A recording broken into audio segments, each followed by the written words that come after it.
Is the quick settings not working or not opening on your Windows 11 computer? Don't worry, in this video I'll show you easy ways to fix it. So let's dive right into the fixes without wasting any time. Solution 1. Repair Windows system files. To do this, click on the search icon here and type in CMD. Then right-click on Command Prompt from the search result, select Run as Administrator from the menu and click on Yes to give permission. Now in this window, type in sfc/scannow and hit Enter. After that, type in DISM/online/cleanup-image/CheckHealth and press the Enter key.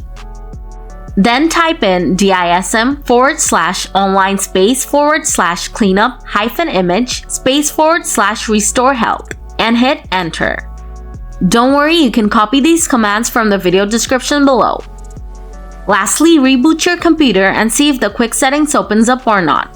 Solution 2. Restart Windows Explorer. To do this, right-click on the taskbar and select Task Manager. Next, scroll down and find Windows Explorer. Then right-click on it and select Restart.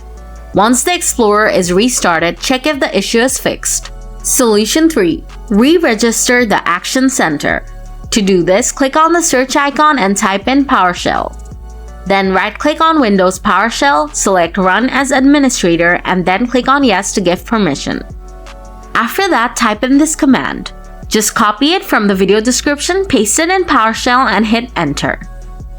Then wait for the process to finish. Once it's done, reboot your computer.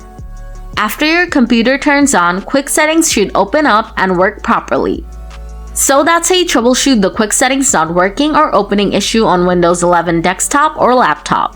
If the video helped you fix this issue, don't forget to hit the like button. And if you're still facing the issue, leave a comment and I'll do my best to help you out. Thanks for watching.